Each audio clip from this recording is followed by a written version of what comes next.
ચાલો બાળકો MCQ solve કરવાના સ્ટાર્ટ કરીએ છીએ રાસાયણિક ગતિકી ચેપ્ટરના.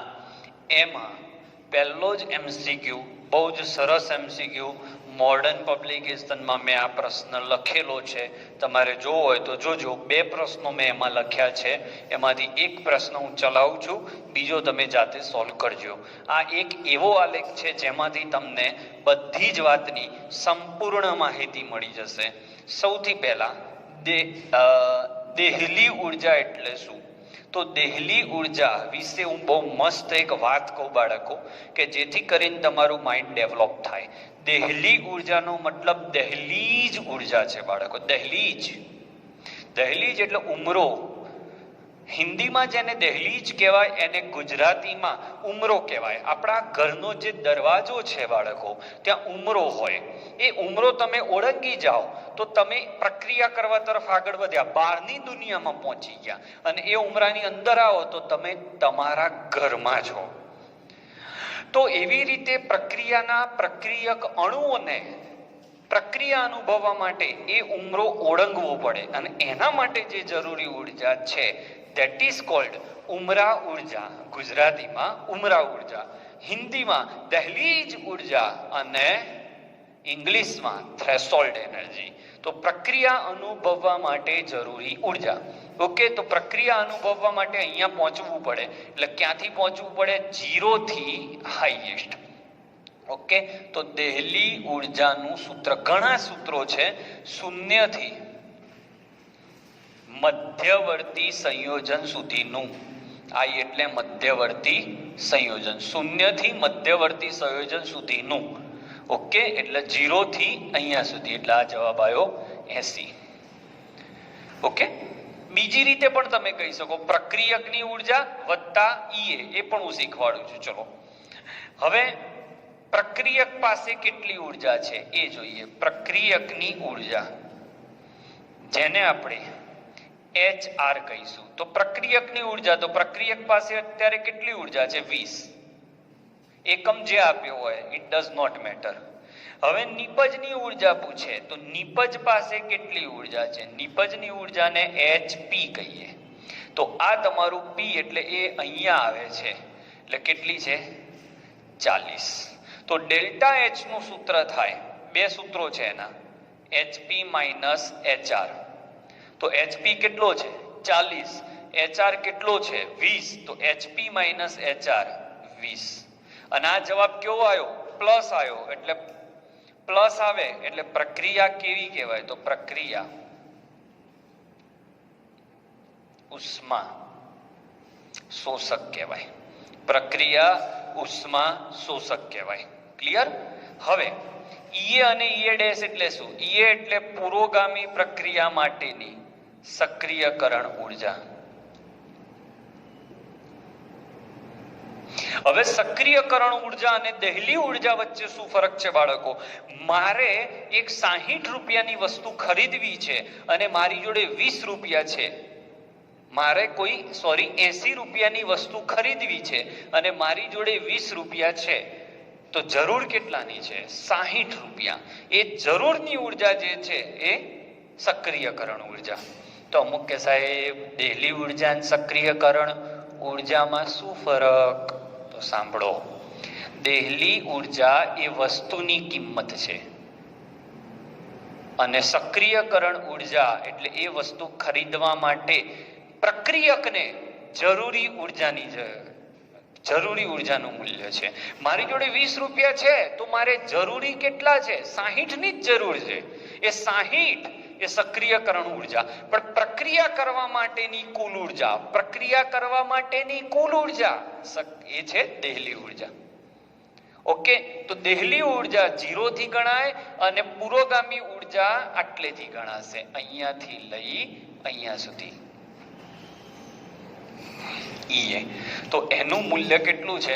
80 માંથી 20 જાય એટલે 60. અને ઈએ ડેશ એટલે એને લખાશે પ્રતિગામી સક્રિયકરણ ઉર્જા. તો પ્રતિગામી સક્રિયકરણ ઉર્જા એટલે આમથી આમ આવવા માટે, તો એના જોડે 40 છે અને આટલી, તો આટલું જે ગેપ છે એને ઈએ ડેશ કહેવાય. એટલે 80 માઇનસ 40, તો એનો જવાબ આવે 40. હવે ડેલ્ટા એચ નું બીજું સૂત્ર છે ઈએ માઇનસ ઈએ ડેશ, તો એ મુજબ આને સોલ્વ કરશો તો એ 60 માઇનસ 40, જવાબ 20 જ આવશે. ઓકે, તો one of the best MCQ, તમારા દરેક પ્રશ્નોનો જવાબ આમાં આવી ગયો. સક્રિયકરણ ઉર્જા એટલે શું? મારી પાસે 20 રૂપિયા છે અને જરૂર 60 ની છે, બીજા 60 ની, તો જે વધારાની ઉર્જાની જરૂર છે એ સક્રિયકરણ ઉર્જા. પણ પ્રક્રિયા એમ કે છે કે મારી પ્રક્રિયા 33 માર્ક જોઈતા હોય, સમજજો, પાસ થવા માટે 33 માર્ક જોઈએ છે, એ દેહલી ઉર્જા. પણ તમારી પાસે 31 છે ને 2 માર્ક ગ્રેસિંગ મળ્યા, એ ગ્રેસિંગ જે મળ્યા એ સક્રિયકરણ ઉર્જા. ખબર પડે છે? પ્રક્રિયા કરવાની કુલ ઉર્જા, પાસ થવા માટેના કુલ માર્ક 33, પણ તમે 30 લાવી દીધા છે અને બોર્ડ દ્વારા તમને 3 માર્ક્સ ગ્રેસિંગ મળ્યા. એ ગ્રેસિંગ એટલે તમારી સક્રિયકરણ ઉર્જા. ક્લિયર? સ્ક્રીનશોટ લઈ લો. One of the best MCQ. બધા જ MCQ તમારે ચોપડામાં લખવાના છે. હું રકમો નહીં લખું, સોલ્વ કરાવીશ ખાલી. ઓકે, ચલો કેટલાક બીજા MCQ સરસ શીખીએ. આખો પ્રશ્ન નહીં લખું હું, પણ ડિટેલ એવી રીતે લખીશ કે કામમાં આવે. નીચેનામાંથી કઈ પ્રક્રિયા અથવા કોણ સૌથી ઝડપી પ્રક્રિયા કરશે? આવો MCQ છે. ઓકે, ઓપ્શન તમને આપેલા છે. ઓપ્શન છે PCl5 solid, B PCl5 gas, C PCl5 aqua અને D એ છે PCl5 liquid, pure liquid form. તો કઈ પરિસ્થિતિમાં પ્રક્રિયાનો વેગ સૌથી ઝડપી હશે? તો કઈ પરિસ્થિતિમાં પ્રક્રિયકના અણુઓ એકબીજાને ઓછા પકડી રાખે? કારણ કે ઓછા પકડી રાખશે તેને તોડવા સહેલા પડશે, એટલે જવાબ આવશે B. કેમ? કારણ કે એમાં કઈ પરિસ્થિતિ છે બાળકો? ગેસ પરિસ્થિતિ હોવાના કારણે એમાંથી તમારે પ્રક્રિયા કરાવી બહુ સહેલી હોય છે, એટલા માટે. ઓકે, ચલો આગળ એક સરસ પ્રશ્ન લઈએ. તમને 2 પ્રક્રિયા આપેલી છે. પ્રશ્ન નંબર 3, પ્રક્રિયા A, પ્રક્રિયા B. પ્રક્રિયા A અને પ્રક્રિયા B માં પ્રક્રિયા A છે 10 ગ્રામ CaCO3 વત્તા 20 ml 2 મોલર HCl. ઓકે, અને આનો પ્રક્રિયા વેગ RA છે. પ્રક્રિયા B છે એમાં 10 ગ્રામ CaCO3 વત્તા 2 ml 4 મોલર HCl, અને આ છે આનો વેગ RB. તો કયો વિકલ્પ સાચો છે? RA is greater than RB, RB is greater than RA, C RA બરાબર RB, અને D નક્કી ન થાય. ઓકે, તો આ પ્રશ્ન પ્રક્રિયાના વેગ આધારિત પ્રશ્ન છે. તો પ્રક્રિયા વેગ આધારિત પ્રશ્નની ચર્ચા જો હું કરું તો અહીંયા સાંદ્રતા બંનેની સેમ કહેવાય, સરખું વજન સરખો અણુ. અહીંયા તમે જોશો તો મોલારિટી બરાબર N/V, તો molarity 2 N, V 20 ml, 20 ml ના લીટરમાં ફેરવું તો 0.02 આવે, એટલે આના મોલ આવે 0.024. આ A માટે આવ્યું. હવે B માટે ઘણું તો N બરાબર ફરીથી મોલારિટી બરાબર 4 મોલ ભાગ્યા કદ 2 ml છે, એટલે 0.002 લીટર. તો N બરાબર 0.008 થાય. ઓકે, તો કોના મોલ વધારે આયા? આના મોલ વધારે. તો જેના મોલ વધારે હશે એના પ્રક્રિયાનો વેગ વધારે હશે. જેના મોલ વધારે એનો પ્રક્રિયાનો વેગ વધારે. તો આના મોલ વધારે એટલે RA is greater than RB. Okay, આ તમારો જવાબ આવ્યો. ચલો સ્ક્રીનશોટ લઈ લો. ક્લિયર? આગળ જોઈએ.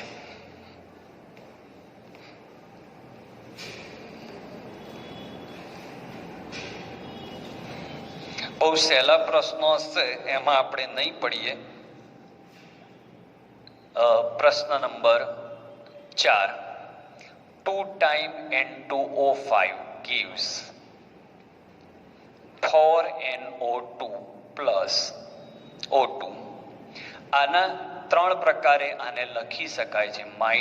-dN2O5 by dt બરાબર KN2O5. બીજું છે plus dNO2 by dt K dash N2O5 અને DO2 by dt K double dash N2O5. Okay, તો K ડેશ અને K ડબલ ડેશ વચ્ચેનો સંબંધ શોધો. તો સૌથી પહેલા આપણે આનું વેગ સમીકરણ લખીએ. તો કેવી રીતે લખાશે? વેગ બરાબર આ બે છે પ્રક્રિયકની આગળ એટલે 1/2 dN2O5 by dt. નિપજ છે એટલે આગળ પ્લસ આવે, પ્લસ 1/4. જે તત્વયોગ મિતીય ગુણાંકો એ નીચે જાય dNO2 by dt બરાબર O2 છે તો DO2 by dt. હવે શું કરવાનું? તો જ્યાં dN2O5 by dt છે ત્યાં તમે K into N2O5 લખી શકો છો. એટલે અહીંયા લખાશે, હવે માઇનસ પ્લસ બધું ભૂલી જઈએ તો 1/2. ઓકે, હવે જ્યાં dN2O5 by dt છે ત્યાં KN2O5 લખી દઉં તો KN2O5 બરાબર 1/4 m ના m. હવે જ્યાં dNO2 by dt છે તો જ્યાં dNO2 by dt છે ત્યાં લખાશે K ડેશ N2O5 અને જ્યાં DO2 છે ત્યાં direct K double dash N2O5. હવે આને આની સાથે સરખાવો તો 2 સામે જાય, આ છેદમાં જાય. ઓકે, અથવા 4 અહીંયા જાય તો 2 દુ 4 તો K ડેશ બરાબર 2K થાય. આને આને સરખાવો, 4 સામે ગયો, 2 દુ 4, N2O5 ઉડી ગયા તો K ડેશ બરાબર 2K. અને જો આને ને આને સરખાવો તો K ડબલ ડેશ બરાબર N2O5 ઉડી ગયા, K ડબલ ડેશ બરાબર 2K, સોરી K બાય 2. અને જો આને આને સરખાવો તો N2O5 ઉડી જાય તો K ડબલ ડેશ બરાબર K ડેશ બાય 4.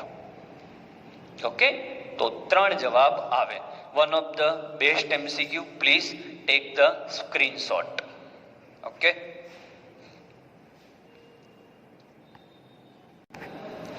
ચલો નવો એક પ્રશ્ન.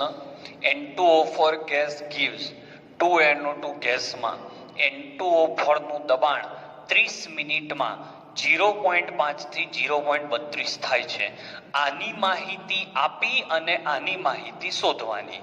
તો વેગ બરાબર પહેલા લખીએ તો -d N2O4 by dt બરાબર, અને અહીંયા લખાય પ્લસ 1/2 dNO2 by dt. એક આ લખાય. બીજું આપણે આવું વાક્ય લખી શકીએ કે N2O4 ના વપરાશનો વેગ કરતા N2O4 ના વપરાશના વેગ કરતા NO2 ના ઉત્પાદનનો વેગ બમણો છે જ ને. આ એક વાર વપરાય છે ત્યારે આ 2 વાર ઉત્પન્ન થાય છે. તો હું પહેલા N2O4 ના વપરાશનો વેગ શોધી નાખું. તો એમાં કેવી રીતે આવશે? તો શરૂઆતનું દબાણ આમ તો સાંદ્રતા લેવાય, પણ વાયુરૂપ પ્રણાલી છે એટલે દબાણથી કામ ચાલશે. એટલે 0.5 માઇનસ 0.32 ભાગ્યા 30 મિનિટ. હવે વિકલ્પમાં જો સેકન્ડમાં જવાબમાં લાવવાનું કે તો મિનિટને સેકન્ડમાં કન્વર્ટ કરવી પડે, અને જો મિનિટમાં જ કે તો વાંધો જ નથી. તો હાલ આપણે ઓપ્શન નથી લખ્યા એટલે ચાલે. 0.5 માંથી 0.32 જાય એટલે 0.18 ભાગ્યા 30.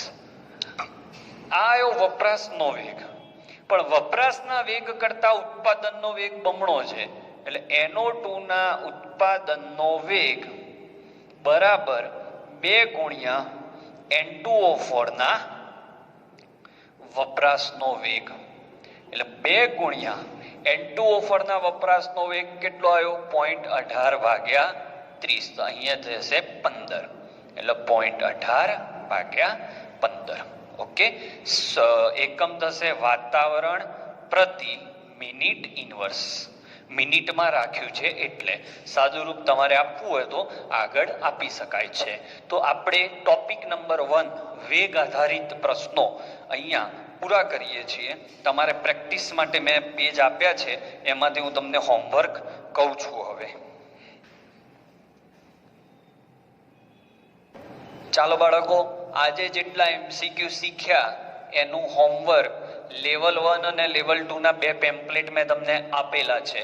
એમાં મેં જે નંબર લખ્યા એ આજે આ વિડીયોમાં ચાલ્યા એના હોમવર્કના છે. ઓકે, હું ચલાવું છું એ સાહિત્ય જુદું છે, લેવલ 1 લેવલ 2 આપ્યું છે એ સાહિત્ય જુદું છે, બોર્ડ નીટમાં અને જીમાં પૂછાયેલા પ્રશ્નો એ સાહિત્ય પણ જુદું છે. મોડર્ન પબ્લિકેશનમાં પાછળ ક્રમવાઇઝ 10 વર્ષના જીમાં પૂછાયેલા અને નીટમાં પૂછાયેલા પ્રશ્નો પણ મેં આપેલા છે. તો આજનો આ વિડીયો અહીંયા પૂરો થાય છે. બીજા MCQ સાથે આપણે ફરીથી મળીશું. ઓકે.